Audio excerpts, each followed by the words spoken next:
제목을 한번 같이 읽겠습니다. 시작. 성령 충만한 사람들의 모습.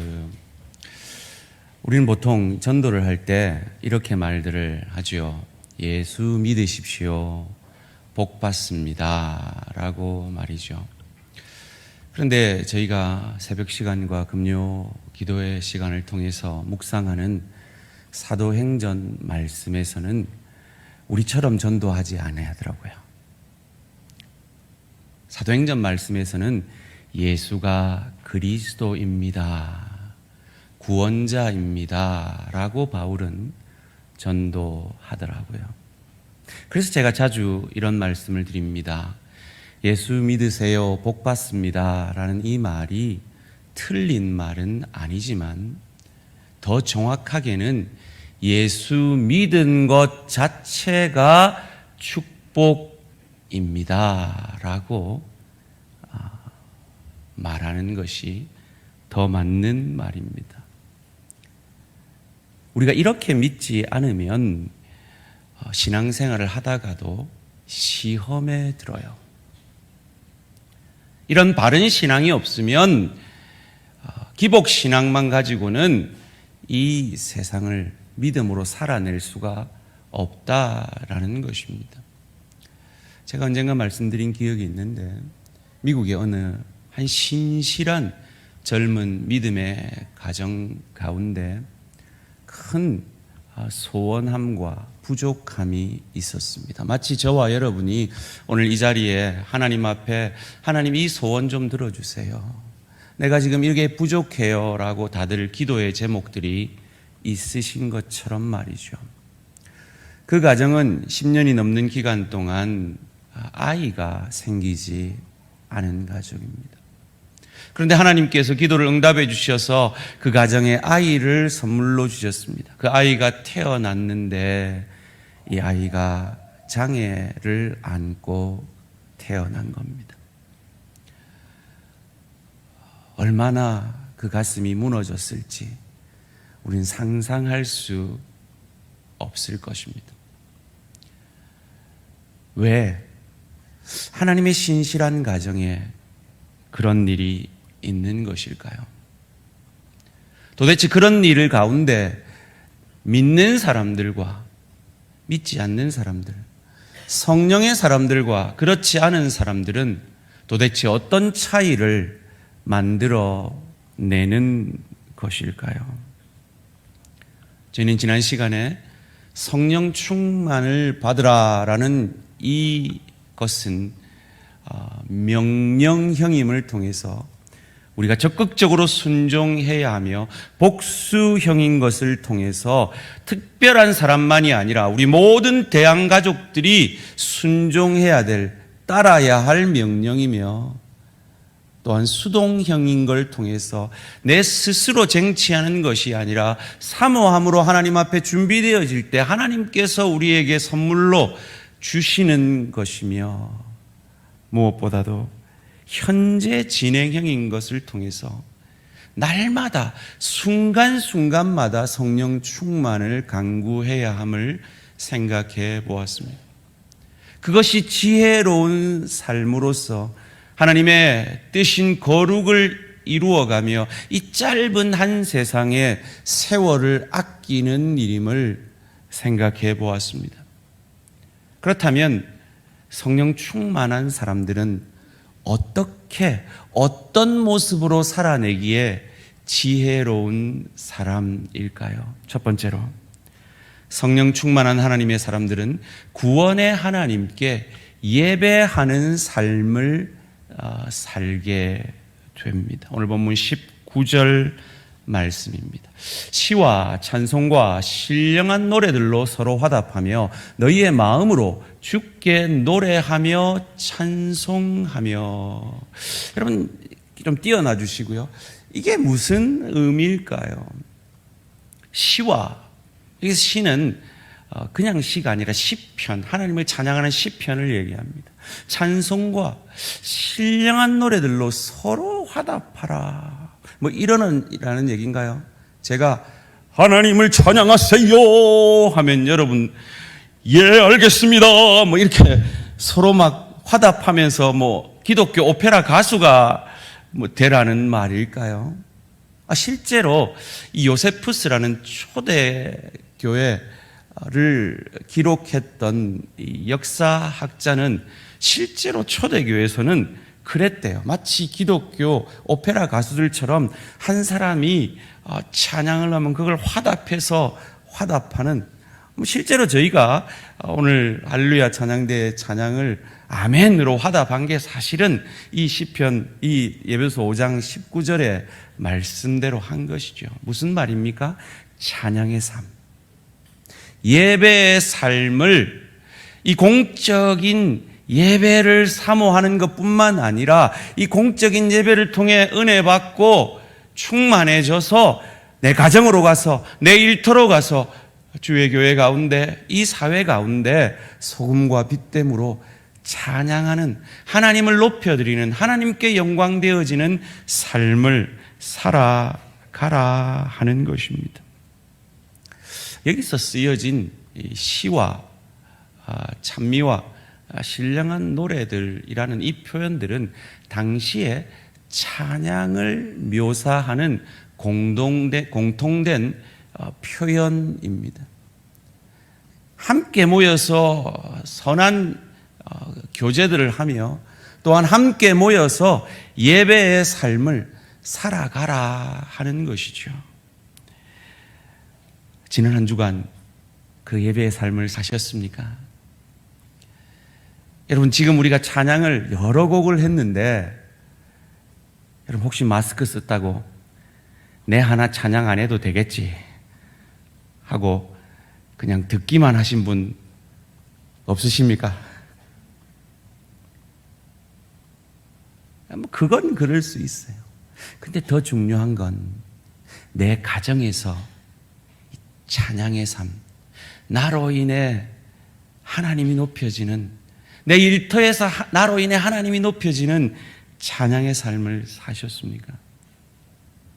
로마서 12장 1절 말씀 함께 읽겠습니다. 시작. 그러므로 형제들아, 내가 하나님의 모든 자비하심으로 너희를 권하노니 너희 몸을 하나님이 기뻐하시는 거룩한 산 제물로 드리라. 이는 너희가 드릴 영적 예배니라. 아멘. 예배는 하나님 앞에 제사 드리는 것인데, 우리가 이렇게 예배 드리는 순간뿐만 아니라 우리의 전 삶이 온전히 하나님 앞에 삶으로 예배 드리는 그 삶. 그런데 제사를 비유했단 말이에요. 제사가 뭡니까? 그 제물이 죽어짐으로 그 제물을 바친 자의 죄가 사하여지는 것. 제물 때문에 제물 바친 자의 삶이 의로워지는 것, 복되어지는 것. 여러분 때문에 여러분의 거룩함과 의로움과 정당함 때문에 여러분의 남편이 의로워지고 복되어지는 것, 여러분의 아내가 복되어지고 의로워지는 것, 여러분의 자녀들이 의로워지고 복되어지고 여러분의 부모가 의로워지고 복되어지고 여러분 때문에 여러분의 일터가 의로워지고 복되어지는 그 삶이 바로 예배의 삶인 것입니다. 그 예배를 어떤 자세로 드려야 할까요? 성경에, 신약과 구약 성경에 이 예배라는 단어가 히브리어와 헬라어로 어떻게 쓰여졌는지를 살펴보니까요, 예배가 뭔지를 알겠더라고요. 첫 번째로 예배라는 단어가 아바드라는 단어가 있는데요, 이 뜻은 하다, 만들다, 숭배하다, 하나님께 복종하다라는 뜻이 있어요. 그런데 이 아바드라는 단어는 종에게 쓰여진 단어입니다. 그 당시 종은 누굽니까? 주인이 그 종의 생사 여탈권을 가지고 있는 것이 종입니다. 그러니까 예배는 뭡니까? 하나님이 내 생명의 주관자입니다 라고 고백하는 겁니다. 삶의 예배는 무엇입니까? 내 생명을 주관하는 하나님이 시키는 일이니 이것은 복된 일인 줄 믿습니다 라고 순종하는 것이 삶의 예배인 것입니다. 어떤 자세로요? 두 번째로 히브리어 사카라는 뜻은 엎드려 절하다. 이 배를 땅바닥에 대고 부복하여 경배하다라는 뜻입니다. 겸손히 내 생각, 내 감정이 아니라 나는 죽어지고 하나님만이 높여지는 그것이 예배입니다. 그런 의미에서 이 예배의 시간 가운데 여러분이 찬양을 통해, 기도를 통해, 말씀을 통해 바로 이 모습을 보여내야 되는 겁니다. 나는 땅바닥에 납작 엎드려지고 하나님만이 높아지고 하나님의 뜻만이 내 삶 가운데, 내 가정 가운데, 내 일터 가운데 임하시옵소서 고백하는 것이 예배입니다. 헬라 프로스 퀴네오라는 것도 예배인데요. 절하다, 굽혀 엎드리다, 입맞추다라는 뜻이 있습니다. 이 프로스라는 단어는 어디로 향하여라는 뜻이고요. 이 투네오라는 뜻은 입을 맞추다라는 뜻입니다. 종이 주인의 발에 입 맞추는 모습이 바로 예배의 모습인 겁니다. 주인을 그만큼 존중하는 것이 예배의 삶인 것이죠. 헬라어로 라트레이아라는 단어도 예배라는 단어입니다. 하나님께 대한 봉사, 거룩한 예배의 수행이라는 뜻인데요. 이때 라트레이아라는 단어를 쓸 때는 유일신에게만 쓰여지는 단어입니다. 우리는 이 신도 믿고 저 신도 믿는 그런 사람들이 아닙니다. 내 배 신도 믿고 하나님 신도 믿는 자가 아니라 내 배는 부인되어지고 하나님만을 높이는 예배자들이 바로 저희들인 것입니다. 헬라어 레이투르기아라는 단어는 예배가 단순히 이런 공적인 예배뿐만 아니라 백성을 위하여, 하나님의 백성을 위하여 일하는 것도 예배임을 알게 됩니다. 그런 의미에서 우리 성가대가, 우리 할렐루야 찬양대가 예배 전에 연습하는 그 시간도 예배입니다. 여러분이 오늘 주차 봉사하고 방송실에서 섬기고 이제 식당이 열면 교회에서, 식당에서 섬기고, 더 나아가서 여러분 가정에서, 여러분 일터에서 주를 위해, 주의 영광을 위해 섬기는 그 모든 행위가 바로 예배인 것입니다. 영어로 예배는 worship이라는 단어인데요. 이 worth, 가치라는 단어와 신분이라는 ship이라는 단어가 합해진 단어예요. 우리가 예배하기에 합당한 가치를 가진 분께 드려지는 것이 예배라는 겁니다. 그래서 이 모든 뜻을 합해서 간략하게 예배를 이렇게 정리해 볼 수가 있을 것 같습니다. 예배 받기에 합당하신 가치가 있는 하나님 앞에 겸손히 바짝 엎드려서 나 혼자가 아니라 함께 그분을 경배하며 그분을 경배할 뿐만 아니라 그분의 몸인 교회를 위해, 백성들을 위해 일하는 것, 그것이 참 예배인 것입니다. 그런데 시와 찬미와 신령한 노래들로 화답하라는 화답은 혼자 할 수 없는 겁니다. 함께 하는 것이 예배입니다. 오늘 혹 여러 가지 사정 속에서 온라인으로 예배를 드리는 분들 참 귀하십니다. 그러나 멀리 계시지 않고 아프지 않는 한 이제 이 예배의 자리로 함께 나아와 예배 드리시기를 주님의 이름으로 부탁을 드립니다.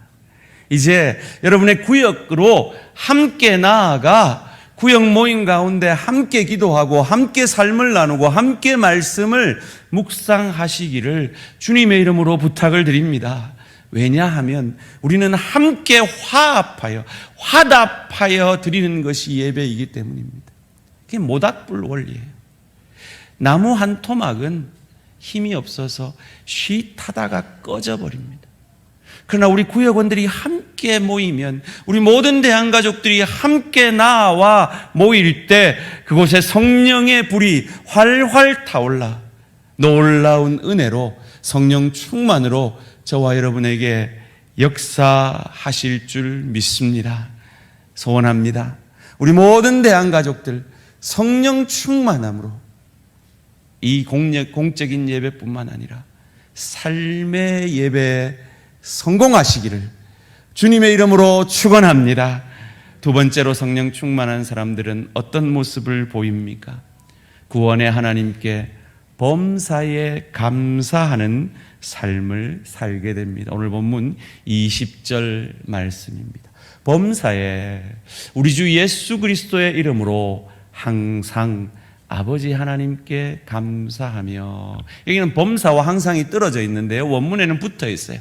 범사에 항상 아버지 하나님께 감사하는 것이 성령 충만한 사람들의 모습인 겁니다. 왜요?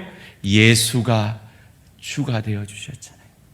그 예수의 주되심의 구원의 은혜에 감사함으로 하나님 앞에 감사의 삶의 제사를 드리게 된다라는 말입니다. 그것을 데살로니가후서 1장 3절은 우리에게 이렇게 말합니다. 형제들아, 우리가 너희를 위하여 항상 하나님께 감사할지니 이것이 당연함은, 항상 하나님께 감사한 것은 당연한 것인데, 왜냐하면 너희 믿음이 더욱 자라고 너희가 다 각기 서로 사랑함이 풍성함이니. 여러분, 어떤 사람이 믿음이 자라는 사람입니까? 항상 범사에 감사하는 사람입니다. 여러분의 감사의 지경이 넓어지셔서 그 믿음이 자라가는 저와 우리 모든 성도님들 되시기를 주님의 이름으로 축원합니다. 데살로니가후서 2장 13절은 또한 이렇게 말합니다. 주께서 사랑하시는 형제들아, 우리가 항상 너희에 관하여 마땅히 하나님께 감사할 것은, 하나님께 감사하는 건 마땅한데, 왜냐하면 하나님이 처음부터 너희를 택하사 성령의 거룩하게 하심과 진리를 믿음으로 구원을 받게 하심이니. 오랜만에 한번 해볼까요? God is good all the time. 하나님은 항상 옳으십니다. 왜요? 그분이 자기의 아들을 아끼지 아니하고 우리에게 주셔서, 그분을 우리의 주로 삼아 주셔서 우리를 구원해 주셨기 때문입니다. 그래서 우리는 내 눈에 하나님이 틀려 보여도, 하나님 왜 이런 남편 만나게 하셨어요? 왜 이런 아내 만나게 하셨어요? 왜 이런 부모, 왜 이런 자녀, 왜 이런 동료, 왜 이런 지체 만나게 하셨어요? 라는 그 상황 속에서도 하나님이 틀려 보여도 하나님 편을 들고 범사에 감사함으로, 하나님이 저 사람을 만나게 한 건, 이 일을 만나게 한 건 나로 저 좋은 천국을 누리고 즐길 수 있는 실력자로, 인격자로 빚으셔서 하늘 상급 주시려는 것이지, 나로 깊이의 축복을 통해 예수 그리스도 더 닮아가게 하시려고 저 사람을 만나게 하셨지. 이런 고백 가운데 범사에 감사하는 저 우리 모든 성도님들 되시기를 주님의 이름으로 축원합니다. 여러분, 주변에 늘 불평하는 사람들이 있는 반면에 똑같은 환경 속에서 늘 감사하는 사람들이 있지 않습니까? 그 차이를 만들어내는 게 뭘까요? 어떤 부대에서 이런 일이 있었대요. 부대원들에게 대대장이 선포를 합니다. 오늘 여러분은 돈가스를 먹게 될 것입니다 하니까 와 하는 거예요. 근데 여러분은 그 돈가스를 2개씩 먹게 될 겁니다 하니까 와 하고 환호하는 거예요. 어떻게 된 일이냐 하니까 치사병이 돈가스 하나, 그 소스 하나를 받아야 되는데 돈가스를 2개를 받은 거예요. 그래서 2개씩 먹게 된 거예요. 근데 여러분은 소스 없이 돈가스를 먹게 될 것입니다. 그랬더니 그때부터 여기저기에서 불평이 나오는 거예요. 어떻게 소스 없이 돈가스를 먹냐고. 똑같은 상황 속에서 불평을 해요. 근데 똑같은 상황 속에서 어떤 이는 이렇게 고백하는 거예요. 우리는 감사해야 됩니다. 다른 부대에서는 지금 소스만 먹고 있습니다. 똑같은 상황 속에서 어떤 이는 감사를 만들어냅니다. 어떤 이는 불평을 만들어냅니다. 그 차이를 만들어내는 것이 내 마음 왕자에, 내 삶의 전 영역에 누가 다스리고 있느냐, 그것이라는 겁니다. 성령께서 내 삶을 다스리실 때 항상 범사에 감사가 나온다는 거예요. 여러분, 감사가 얼마나 중요하느냐 하면요, 이 시카고에 가면 이 트리니티 신학교라는 아주 유명한 세계적인 신학교가 있습니다. 그 신학교 출신들이 우리 고신대학원에 참 많아요. 교수님으로 말이죠. 그 신학교에 이 감사 신학을 하는 데이비드 파워라는 분이 우리의 감사를 방해하는 제1의 요소가 뭐냐? 불평이다 그래요.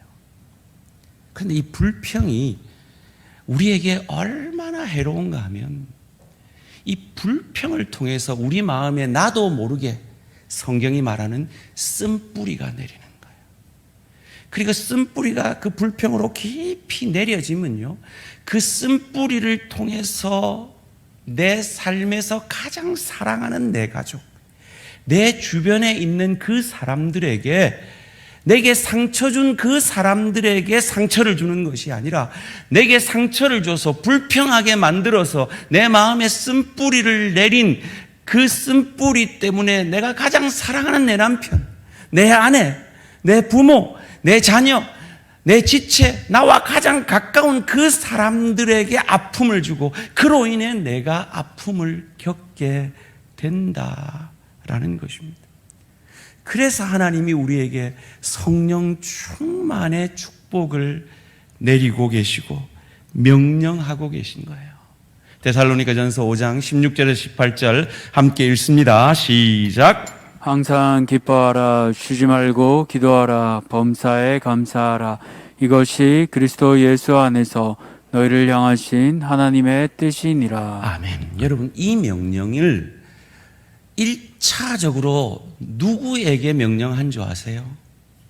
예수 믿은 지 6개월밖에 안 된 데살로니가 성도들에게 바울이 이렇게 명령하고 있는 겁니다. 무엇을 알 수 있습니까? 아무리 예수 오래 믿어도요, 성령 충만하지 못하면 감사할 수 없어요. 그런데 아무리 예수 믿은 연도가 짧아도요, 성령 충만함을 입으면 감사하게 됩니다. 기뻐하게 됩니다. 근데 솔직히 얘기하면 저는 목사지만요, 이 말씀 별로 안 좋아했어요. 뭐 항상 기뻐할 일이 있어요. 기뻐하죠. 이 힘든 세상에, 이 악한 사람들 속에서 범사에 감사할 일이 있어야 감사를 하죠. 근데 명령을 하시니까 마음에 부담만 되고 죄책감만 드는 거예요. 그런데 제가 각도를 바꿔봤어요. 이 명령을 하신 분이 누구냐? 하나님이시잖아요. 그분이 누구냐? 내 인생을 주관하고 인도하시는 분이잖아요. 그 하나님이, 내 인생을 주관하고 인도하는 그 하나님이 내게 이 명령을 하셨다면 이것은 약속이다. 하나님이 반드시 내 인생을 기뻐할 길로, 기도할 길로, 감사하는 길로 인도하시겠다는 약속이다라는 관점으로 관점을 바꾸니까요, 이 말씀이 엄청난 위로가 되더라고요. 여러분, 감사는 각도입니다. 감사는 관점입니다. 여러분 마음에 지금 여러분이 불평을 가지고 있는 남편, 아내, 부모, 자녀, 동료, 지체에 관하여 관점을 바꾸어 보세요. 이렇게 말이죠. 그 남편을 내게 주신 분이 누구냐?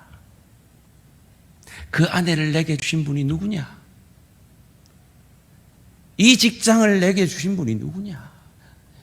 이 동료들과 이 지체들을, 이 교회를 내게 허락하신 분이 누구냐? 하나님이시지 않느냐? 그 하나님이 나보다 더 나를 사랑하신다면 이 만남에는 이유가 있다. 이 만남에는 숨어있는 깊이의 축복이 있다. 관점을 바꾸어 보세요. 거기에 감사가 터져 나오게 될 것입니다. 그런 의미에서 제가 아름다운 시 한 편 소개해 드리겠습니다.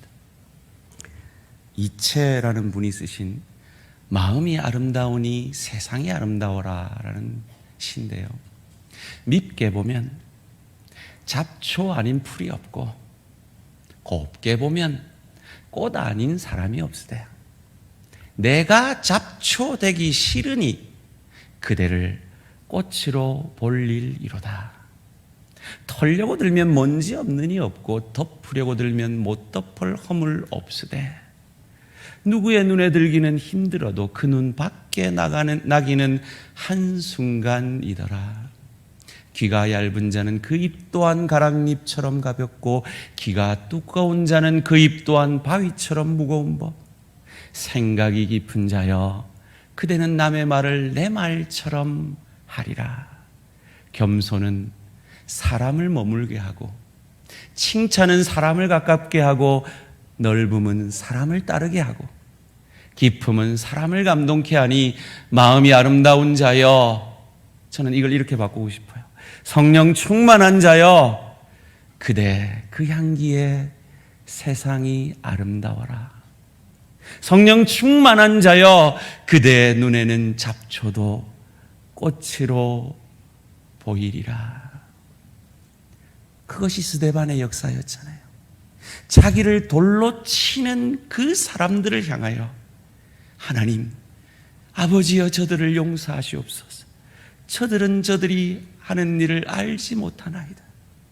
십자가상에서 성령 충만했던 예수님의 역사가 그 잡초 같은 인생을 꽃으로 보고 잡초 같은 나를 꽃으로 봐주시고 구원해 주셨기에 우리도 내 남편, 내 아내, 내 부모, 내 자녀, 내 동료, 내 지체 그 잡초 같은 인생을 성령 충만함으로 감사함으로 꽃으로 받는 저와 우리 모든 성도님들 되시기를 주님의 이름으로 축원합니다.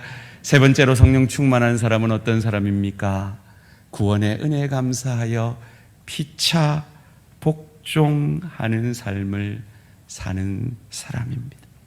여기서 피차는 누구를 얘기할까요? 여러분, 성경은 이어지는 맥락 속에서 이해되어야 되거든요. 오늘 본문 이후에 누구 얘기가 나옵니까? 남편과 아내의 얘기가 나옵니다. 그리고 누구 얘기가 나옵니까? 부모와 자녀의 얘기가 나옵니다. 그리고 누구의 얘기요? 종과 상전의 얘기. 오늘로 말하면 사장님과 종업원들의 얘기, 주인과 손님의 얘기, 부하 직원과 아랫사람의 이야기가 나옵니다. 성령 충만함으로 피차 복종하여야 되는 대상이 누구인지를 우리에게 가르쳐 주는 겁니다. 그런데 왜 이 피차 복종하는 이 문제를 성령 충만과 연계를 할까요? 그러면서 왜 술 취하지 말라고 할까요? 여러분, 술 취해 보셨습니까? 전혀 취해 보신 적이 없는 눈빛으로 쳐다보고 계신데요. 저도 취해 본 적은 없는데 취한 사람을 본 적은 있어요. 술 취한 사람이 제일 못하는 게 뭐냐? 복종이에요. 다른 말로 하면 성령에 취한 사람이, 충만한 사람이 제일 잘하는 게 뭐냐? 복종이에요. 술 취한 사람들은 아무리 말해도 안 됐죠. 지 맘대로 자고 싶으면 자고, 노래하고 싶으면 노래하고, 책상에 올라가고 싶으면 올라가고, 기마이 하다 하고, 용돈 주고 싶으면 용돈 주고, 아침에 일어나면 그 용돈 다시 뺏고,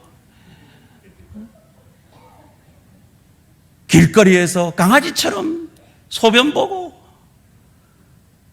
고함치고, 시끄럽다 해도 더 고함치고, 술 취한 사람은 복종을 못해요. 마찬가지로 저와 여러분이 세상에 취하면 하나님 말씀 아무리 지금 여러분 듣고 있어도 복종 못해요. 하고 싶지도 않아요. 근데 여러분이 오늘 성령 충만함으로 이 말씀을 받으면 이 말씀을 순종하고 싶어질 것입니다. 복종하고 싶어질 겁니다. 나로 인해 내 남편이 행복해지고 내 아내가 행복해지고 내 부모가, 내 자녀가 행복해지고 내 동료와 내 지체가 행복해지기를 원하게 될 것입니다. 왜요? 우리는 우리를 증명하는 인생이 아니라 우리 안에 계신 예수를 증명하는 인생이기 때문입니다. 그 예수가 어떠셨는데요? 빌립보서 2장 5절에서 8절까지 말씀입니다. 너희 안에 이 마음을 품으라. 곧 그리스도 예수의 마음이니 그는 근본 하나님의 본체시나 하나님과 동등됨을 취할 것으로 여기지 아니하시고 오히려 자기를 비워 종의 형체를 가지사 사람들과 같이 되셨고 사람의 모양으로 나타나사 자기를 낮추시고 죽기까지 복종하셨으니 그 십자가에 죽으심이라. 예수의 영인 성령이 계실 때 이 예수의 역사, 복종의 역사를 만들어내는 것입니다. 왜요? 우리는 왜 믿음을 가졌습니까? 왜 우리에게 먼저 믿게 하셨습니까? 그 이유를 믿음의 조상을 부르실 때 가르쳐 주십니다. 창세기 12장 1절에서 3절까지 말씀입니다. 여호와께서 아브라함에게 이르시되 너는 너의 고향과 친척과 아버지의 집을 떠나 내가 내게 보여줄 땅으로 가라. 내가 너로 큰 민족을 이루고 내게 복을 주어 내 이름을 창대하게 하리니 너는 복이 될지라. 기독교는 여기서 끝나는 건 아닙니다. 내가 복받고 끝나는 것이 아닙니다. 너를 축복하는 자에게 내가 복을 내리고 너를 저주하는 자에게 내가 저주하리니 여기서 끝나는 것이 아닙니다. 이제 진짜가 나옵니다. 땅의 모든 족속이 너로 말미암아 복을 얻을 것이라. 이것이 성령 충만이 만들어내는, 믿음이 만들어내는 역사이기에 우리는 피차 복종함으로 예수께서 자신의 의로움으로 우리를 정죄한 것이 아니라 그 의로움으로 우리를 의롭게 만들어내신 것처럼 나의 나됨을 통해 내 남편이 유익을 얻고 내 아내가 유익을 얻고 내 부모가 유익을 얻고 내 자녀가 유익을 얻고 내 동료와 내 지체와 이 나라 이 민족이 유익을 얻는 것이 성령 충만의 목적이기에 우리는 날마다 성령 충만을 사모함으로 피차 복종해야 하는 것입니다. 왜요? 우리가 가진 모든 게 다 받은 거잖아요. 고린도전서 4장 7절 말씀 함께 읽습니다. 시작. 누가 너를 남달리 구별하였느냐? 내게 있는 것 중에 받지 아니한 것이 무엇이냐? 내가 받았은즉 어찌하여 받지 아니한 것 같이 자랑하느냐? 내가 받았은즉 네 가진 모든 것이, 네 믿음이 다 받았는데 어찌 그것으로 너는 너를 자랑하느냐? 너만을 증명하려 하느냐? 그래, 네가 옳을 수도 있다. 그런데 너의 옳음으로 네 남편이 얼마나 행복해졌느냐? 너의 옳음 때문에 네 아내가 얼마나 행복해졌느냐? 네 부모가 너의 옳음 때문에 얼마나 행복해지고 네 자녀가 너의 옳음 때문에 얼마나 행복해지고 네 동료와 네 지체가 너의 옳음 때문에 얼마나 행복해졌느냐?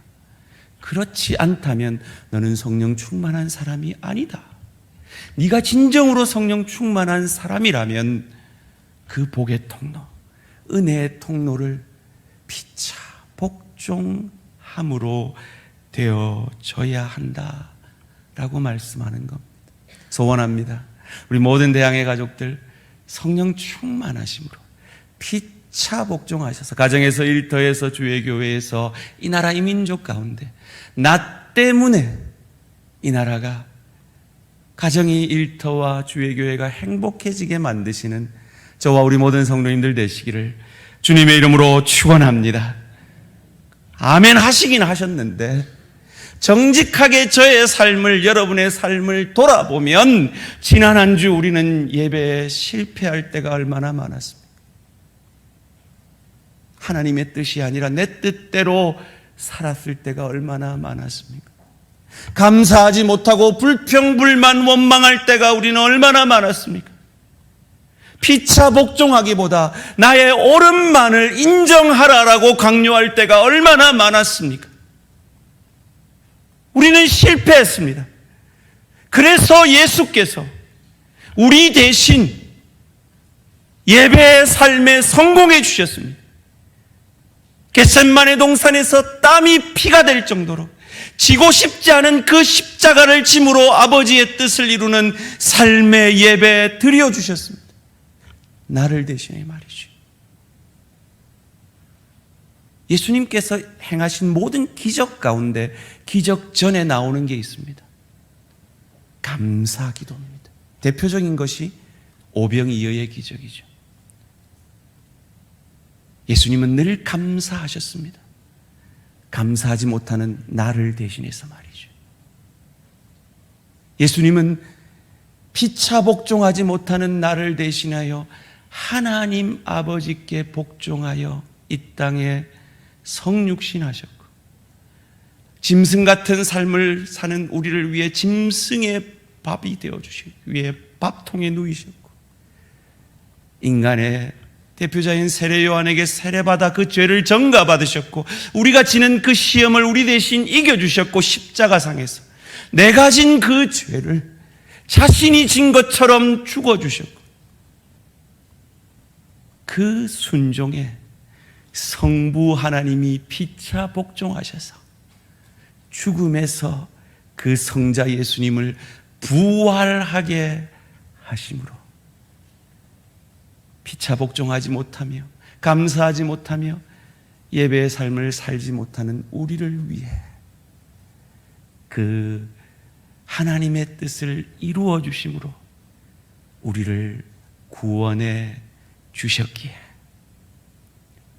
그 하나님의 항상 오르심 때문에 내가 구원받았기에, 그 나의 신분적 구원을 이룬 그 하나님의 뜻이라면 결코 나를 손해보지 않게 하실 것이라는 확신 가운데 성령 충만하라 명령하신 그 명령에 순종함으로 삶의 예배자로 범사에 감사하며 피차 복종함으로 그 수준적 구원을 이루어 이 하루살이 같은 인생이 끝난 이후에 저 좋은 천국을 누리고 즐길 수 있는 실력자로, 인격자로 하늘 상급받는 저와 우리 모든 성도님들 되시기를 주님의 이름으로 축원합니다. 앞서 말씀드린 그 가정, 그렇습니다. 예수 믿는 가정에도 그런 어려움이 옵니다. 그런데 그 시간은 저주가 아니라 기피의 축복의 시간입니다. 그런데 그 기피의 축복은 성령 충만한 사람만이 재해석해낼 수가 있습니다. 이 성령 충만한 젊은 부부, 남편이 아내를 만나러 병원으로 갑니다. 도대체 어떤 표정으로, 어떤 말을 해주어야 아내가 위로를 받을까 고민하며 답을 찾지 못한 채 병실의 문을 엽니다. 그곳에서 슬퍼하며 울고 있을 것 같았던 그 아내가 천사와 같은 얼굴로 웃고 기뻐하며 찬양하고 있는 겁니다. 처음에는 미친 줄 알고 이 남편이 여보 왜 그래? 여보 무슨 일 있어? 왜 그래? 그러자 이 아내가 말입니다. 아니에요. 여보 아니에요. 하나님 앞에 묻고 기도하고 기도했어요. 왜 내게, 왜 우리 가정에 이런 일이 생겼는지. 그때 하나님이 제게 말씀해 주셨어요. 이 가녀린 아기를, 이 연약한 아기를 어느 가정에 보내시면 가장 사랑받을까 고민하시다가 우리 가정에 보내셨어요. 잘 키워야겠어요. 이것이 성령 충만이 만들어내는 역사입니다. 이 역사가 저와 우리 모든 성도님들의 것이 되어지기를 주님의 이름으로 축원합니다. 결단의 찬양 드리시겠습니다.